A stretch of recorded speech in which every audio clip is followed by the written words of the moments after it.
The night outside the window was spreading with a wind, in which lanterns shone through the scratches of the fog, as if someone was walking in the shallows of someone else's memory. The city stood with its back to the sky, silent and wary, and Thomas walked through this cold cornice of darkness, clutching an envelope in his pocket, thin but heavy, as if wet paper could be made into a weight for the heart. It seemed to him that the metal of the railing under the bridge where he stopped began to shrink like a frame from frost, and when he picked at the valve with his fingernail and a rustling tore through the silence, it was too late to change anything. The letters swam towards him like pale fish from the depths, and the first line swallowed the air from his chest as if there had always been emptiness there. "You don't know who I am, but I know why your father really disappeared," he read aloud, even though he was afraid of his own voice, and the words seemed heavier than his body standing on the slippery concrete, and each date in the letter clung painfully to his memories, to those frozen photos in his mother's closet, to the days that were like exclusion zones within the family, where one could not enter without protection. Then came the names that meant nothing to him, but sent a chill down his spine, hints of money and someone's mistake at the hospital, the address of a warehouse block on the outskirts, and a phrase that made his skin tighten like ice: "Come alone, otherwise she won't survive this night." He stood there, pressing the letter to his palm, feeling how with each passing second he was awakening not as a hero, not as an avenger, but as the boy in the childhood photograph, the boy who had stopped asking questions about his father one day because he had noticed his mother looking away and the silence in the house growing thick when his name was mentioned. The air under the bridge smelled of wet iron, and Thomas called Jessie, not because he had a plan, but because the world had suddenly begun to narrow, and she was at the center of it all. "I'm home," she said, drawing out the last syllable as if she were sliding on ice, and there was such a clear home in her voice that for a moment he thought the letter was a spoiled film that could be thrown away. "Please lock the door with both locks, don't open it to anyone, even if they say it's me," he asked, trying to make his words strong as a steel bolt, but they came out too quickly, too hot. "Thomas, is something wrong with you?" She wasn't afraid, she always looked fear in the face, and that made it even harder for him to breathe. "No, just do as I said, and anyway, if anything goes wrong, call Hodges, he's there," and here he lied, because Hodges had been out of town for a week, but the lie lay between them like a blanket that didn't warm. "I want to see you," she said, "and if you go into that darkness of yours alone now, don't expect the darkness to let you go easily, at least tell me what happened." "A letter," he replied after a pause longer than the night, "about my father, about the answer I've been searching for years, and that the answer is stained with blood if I don't come myself. Then tell me the address and promise me you won't be the hero in a movie where heroes don't live to see the credits." Her voice trembled not with fear but with the anger that comes when you're pushed to the sidelines of someone else's fate.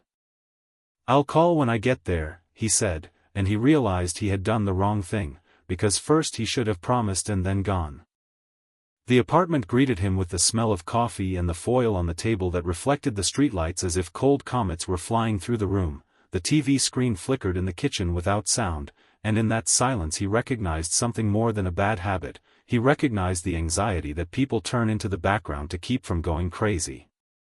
"I prepared candles in case the lights go out," Jessie said, stepping out of the shadows, and even smiled. "Nonsense, but it makes me feel better." He wanted to hug her so tightly that no one would separate them, but the letter rubbed against his palm like a pebble in a shoe, preventing him from making a simple movement. "Listen," he said quickly, as if afraid that the words would overtake him, "I have to go, there's an address and a deadline, and if I don't show up, we'll call the police," she interrupted, and her voice had that same grown-up sobriety that had always saved them from stupid things. "The police are noise, and they love silence there," he replied bitterly, once again choosing the path into the solitary storm. "What if it's a trap?" she asks, no longer hiding the fact that her eyes have gleamed with dangerous lines of anger. "Then it's for me, not for you," he said, and felt the phrase leave a carved scratch on her heart. "Don't you dare make me an extra in your own story," she began in a long, heavy sentence, in which the same pain grew with each note, "because if you go alone, you deprive me not only of the right to choose, but of the name by which I call myself next to you, not a ghost in your life, not a victim worth dying for, but alive, equal to you, with the right to step into the same darkness and carry you out if you suddenly lose your bearings. "I'll be back," he whispered, and the promise sounded so fragile that even the glass on the balcony seemed to creak with shame. She reached for his hand, but he was already taking the keys out of his pocket, and this gesture turned out to be the cruelest. Sometimes betrayal is not in words or actions, but in the second when you choose the door over an embrace. "If this is about your father," she said, looking not at him but through him, into that corridor where the smell of damp stairs was, "then remember who lost you first, not me." On the table by the door lay her father's watch, an old, scratched one, a gift that Thomas hadn't worn in years because he didn't want to be like him. Today he took it, and the hands that caught his pulse seemed like a cruel joke of the universe. "You know," Jessie added, more quietly, but even more heavily, "I'm not asking you not to go, I'm asking you to let me be by your side. If you refuse, it's not about heroism, it's about giving up on us." "I'll be back by morning," he repeated senselessly and, unable to bear her gaze, got out. The elevator got stuck between floors, and he ran down the stairs, down to the courtyard, where the metallic smell merged with gasoline, and the letter in his hand already seemed warmer than his palm. He was walking to the gate when the phone rang like an alarm. An unknown number. "Time's up," said a woman's voice, low and tart, like a letter, and Thomas stopped, as one stops before an abyss. "I'll come alone," he replied, looking at the dark windows of his own apartment, where one shadow stood motionless and did not wave. "I know you're a liar," she said almost affectionately, "and that's why the first payment has been waived." The entrance door creaked behind him at that moment, and something cold fell to the asphalt. He turned and saw an envelope with his own name on it, open like a wound, on the rug under the mailboxes.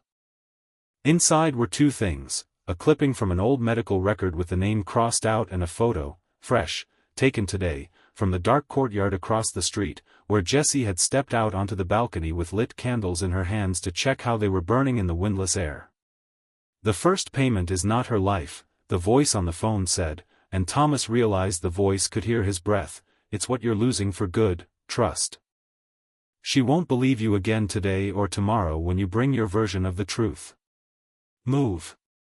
The connection snapped like a thread, and he felt something invisible disconnect in his chest, like a mechanism where one gear is broken forever. He stood on the edge of two darknesses, the one calling from the neighborhood and the one that had just settled in the apartment behind him. His father's watch, wound by someone else's hands, pulsed in his pocket, and each tick sounded like a question that cut like a blade. When does the price of truth become betrayal, and betrayal the price of truth? He raised his eyes to the window, where Jessie's candles trembled in the glass, and realized, he had already suffered his first loss, and it wasn't addresses, documents, or other people's names, but that thin bridge between two hearts that rests on honesty. He took a step toward the street, and the city, like a conspiracy, opened a cold corridor before him. The act ended not with a shot or a scream, but with the rustling of an envelope in a pocket and the flickering of flames behind the glass, and the feeling that sometimes the choice between going it alone and going together is not a question of tactics, but a sentence you pass on your own future. The outskirts met him with narrow roads that buckled under the wheels, and Thomas walked past rusty warehouses, trying not to let fear guide him. The hangar he needed stood with its doors ajar, just enough for a shadow to slip through and a man to stop. He touched the metal, felt a coldness like a scar, and pushed. Inside was silence and darkness, in which something worked without light. "You came alone," said a voice that had already settled in his ears. "This is the first choice, and with choices come disasters." "I am not here for disasters," he replied. "I am for answers." In the center stood a table with a briefcase tied with straps. The lamp came on not from a switch, but from a ringing of someone else's phone, where his name was flashing. A female voice commanded. "Open it. There is the skin of your illusions." In the folders was a copy of the hospital contract, his date of birth, and two different signatures. In the second was a photo of the father with the woman in the dark coat, the same woman whose voice he had heard. On the back, transaction complete, child is Thomas, status changed. Suddenly the word disappeared became not a tragedy, but a deal. She laughed, the laugh of authority. While you were looking back, the future came out onto the balcony. His phone showed a video of Jesse in the window putting out candles. I won't take her life if you do what I have to do. Behind the door to the right is the one whose name you bear. He took a step. The glass-walled corridor multiplied his reflections until he reached the table where the man in the dark coat sat. His own features were in his eyes. If I become what you want me to be, you will hate me for being weak. If I remain myself, for the truth, he said. Why are there 2 dates on my certificate? Thomas snapped. I chose you when it was a choice between your future and our lives.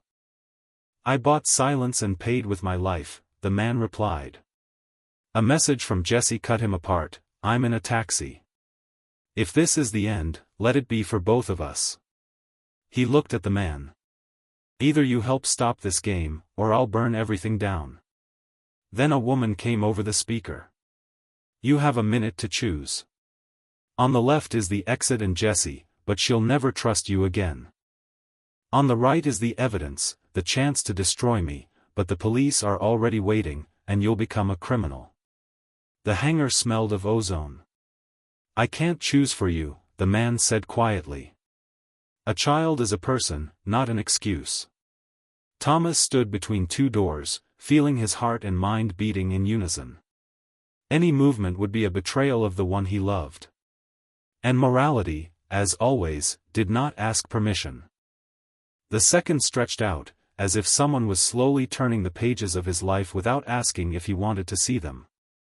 2 doors, 2 heartbeats. On the left, a chance to keep Jesse, but lose her trust. On the right, a truth that could burn everything, including himself. He took a step to the right. The lock clicked, the door opened, letting him into a narrow room where boxes stood on shelves, numbered by someone else's hands. The dust in the air was thick, like the silence between a father and son who hadn't seen each other for too long. A recorder lay on the table. The red light flickered like a heart in agony. He pressed play. First, silence, then his father's voice, younger, confident, without a trace of fatigue. I'm not doing this for the money. You said it yourself, either we rewrite the documents, or he won't live to see winter. Another voice, a woman's, cold. You know that silence is more valuable than the truth. Thomas felt his stomach clench. His father's voice continued. If he grows up and finds out, he'd rather hate me than live with the fact that. The recording stopped, but he could already hear the rest in his head. This was no coincidence, no legend. This was a deal where his life had once been exchanged for silence. He bent over the folders. In each one were documents, checks, signatures. The name of the woman who had called him. The name of the doctor who had changed the records. And, suddenly, a newspaper clipping, fire in the children's ward, 5 dead. The date was 2 weeks before he was born. Suddenly, the door creaked behind him. You've always been stubborn, a voice behind him said. He turned.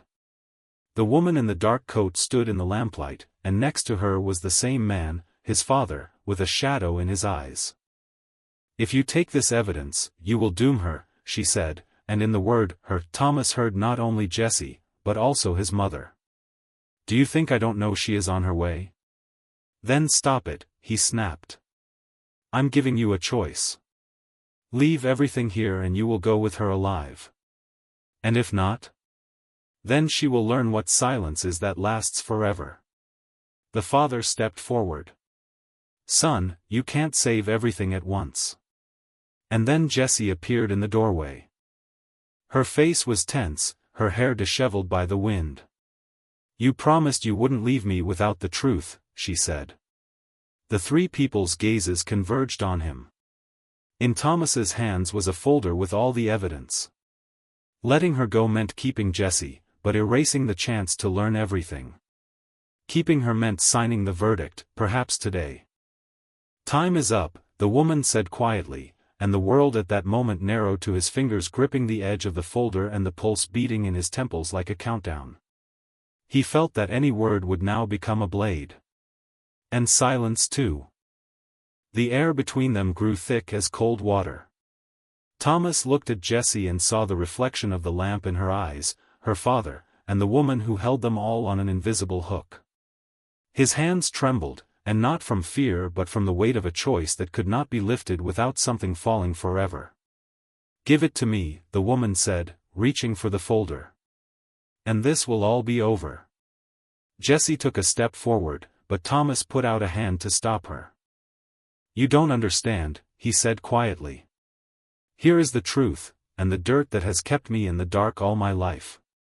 "The truth doesn't always save," his father interjected, his voice trembling not from weakness but from the fact that he knew the value of every letter in these papers. "Sometimes it kills those you want to save." "And lies?" Thomas asked. "Lies make us the living dead." He looked at Jessie, waiting for her to say, "Hold," or "Let go." But she was silent, and there was more demand in that silence than in any words. Her gaze asked, "Are you who I thought you were?" The woman came closer, her voice like a breath. "If you sign your own sentence now, you'll be signing hers too. We have no morals, Thomas. There's only a balance, whom you save and who you sacrifice." He felt his father's watch pulse in his pocket. Every tick was like a sentence. He took a step toward the desk, set down the folder, and suddenly tore it open with a sharp movement, scattering the pages across the floor. The woman froze. His father looked away. "I won't let you decide which of us is worth living," he said. "You won't get the evidence, but you won't destroy the truth either." He grabbed the recorder and turned it on at full volume. The voices of his father and the woman filled the hangar, bouncing off the walls. Jessie had already grabbed the phone and, filming, took a step back towards the door. "You're playing dangerously," the woman hissed. "Copies of these files are scattered in places where you can't reach them." "And I have a copy of you," he replied, nodding at the camera in Jessie's hands. "And this version will outlive your silence." The sound of an engine sounded in the hangar. Someone had pulled up. Headlights cut through the darkness, and the silhouettes of two people emerged from the car. The woman took a step back, her father clenched his fists tightly. "It's not them," he said. "It's someone you didn't call." Thomas looked at Jessie, and realized, now they were not standing on the edge of the plan, but at the beginning of chaos. And any step could be the last. The headlights cut the darkness like a blade, slicing through the fabric of the night. Two men in black got out of the car, their faces hidden under hoods, but their movements were clear, cold, and unhurried. They walked as if they knew who was standing where and what each would do next. "Are these your people?" Thomas asked the woman. She smiled at the corner of her mouth. "Do you think I only have one scenario?" Jessie managed to hide the phone behind her back, but it was too late. One of the newcomers blocked the door, the other slowly approached them. A knife flashed in his hand, not a big one, but enough for a skilled person. Thomas's father stepped forward, and for the first time there was no hesitation in his movements. "You won't touch him," he said softly. "You already made your choice 20 years ago," the woman replied. "We're closing it today." Thomas suddenly felt everything in him boil down to a single moment, no past, no future. He rushed to Jessie, grabbed her hand, and pushed his father's desk sharply, knocking it over between them and the attackers. The recorder fell to the concrete, but the recording continued to play, mixing with the screams and the clatter of footsteps. They rushed to the back door, which led into a narrow corridor between the shelves. Behind them came a dull thud and a woman's scream, not of pain, but of anger. His father's voice cut through the space once more. "Run!" They ran outside, where the cold wind hit their faces, and every breath felt like their last. Jessie didn't let go of his hand, even as they raced down the street, stumbling over the rubble of asphalt. Only when the headlights disappeared did they stop. Both of them were breathing heavily. "Do you have it?" she asked. Thomas opened his hand. In it was his father's watch. There was no recorder. All that remained of that night were fragments of phrases in his memory and a strange feeling that someone was still watching. "Is this the end?" she asked quietly. He looked at her, but did not answer. Because he knew, tomorrow the news would feature a story about the fire in the industrial zone, where warehouses had burned down. And there would be not a word about the deals, about the 20-year lie, and about the woman in the dark coat. They walked into the night, holding hands. But between their fingers, besides the warmth, lay a shadow, the shadow of the choice he had made. And he felt that he had lost something more than evidence or trust. Sometimes the truth doesn't burn in the fire. Sometimes it burns inside you. And you don't know if it's light, or a flame that will one day consume everything you're trying to preserve.